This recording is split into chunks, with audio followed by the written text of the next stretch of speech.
हिमालय के गोद में भस्म लपेटकर तपस्या करने वाले और माया से कोसों दूर रहने वाले नागा साधुओं के बारे में दुनिया भर के लोग जानते हैं। लेकिन जब भी नागा साधु दिखाई देते हैं तो हम सभी के मन में एक सवाल जरूर उठता है कि क्या सिर्फ पुरुष ही नागा साधु होते हैं? महिलाएं नागा साधु कौन होती हैं और क्या होती भी हैं कि नहीं? ये बात जानने की उत्सुकता हम सबको है। ऐसे में आज हम जानेंगे कि कैसे एक महिला नागा साधु बनती है और आखिर कौन होती है महिला नागा साधु। आदि गुरु शंकराचार्य की ओर से स्थापित किए गए विभिन्न आंकड़ों में रहने वाले ऐसे साधु जो नग्न रहते हैं, शरीर पर धूनी की राख लपेट कर रखते हैं और युद्ध कला में पारंगत होते हैं, उन्हें नागा साधु कहा जाता है।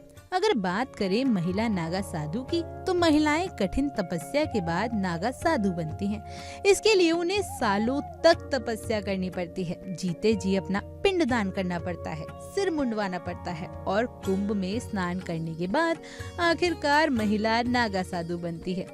ये भगवान शिव और अग्नि की भक्ति करती हैं और चाहे दुनिया कितनी भी बदल जाए, ये अपना वास्तविक स्वरूप कभी नहीं बदलती।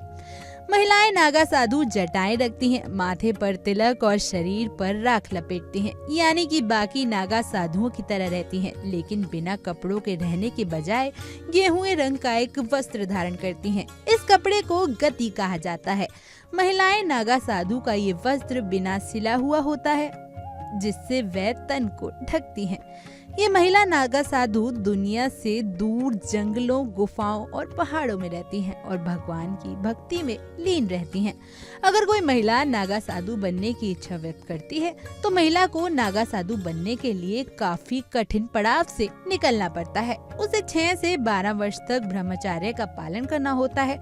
जब कोई महिला ऐसा करने में सफल हो जाती है तभी उसको गुरुओं द्वारा नागा साधु बनने की अनुमति मिलती है।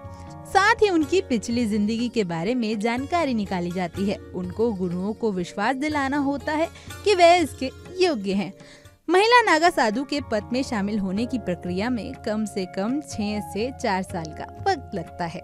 महिलाएं नागा साधु बनने के बाद साधु और साध्वियां उनको माता कहकर पुकारती हैं। साधु संतों की दुनिया में नागा एक पदवी होती है।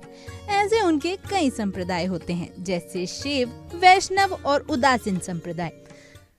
पुरुषों नागा साधुओं को हर जगह नग्न रहने की इजाजत होती है, लेकिन महिला नागा साधु ऐसा नहीं कर सकती है। महिला नागा साधुओं को कई नामों से संबोधित किया जाता है, जैसे कि माई, नागिन और अवधूतानी। वहीं दूसरी साध्वियाएं उनको माता कहकर बुलाती हैं। महिला नागा साधु सुबह उठने से लेकर रात को सोने तक शिव के प्रति पूरी तरह समर्पित रहती हैं। सभी अखाड़ों में जूना अखाड़ा सबसे बड़ा अखाड़ा होता है। साल 2023 में पहली बार प्रयागराज में माई अखाड़े को शामिल किया गया था। इस अखाड़े में बड़ी संख्या में महिला नागा साधु रहती हैं, जो अलग अलग नाम और पदवियों से सम्मानित होती हैं। लेकिन माई या नागिन अखाड़े को नागा साधुओं को किसी भी पद के लिए नहीं चुना जाता।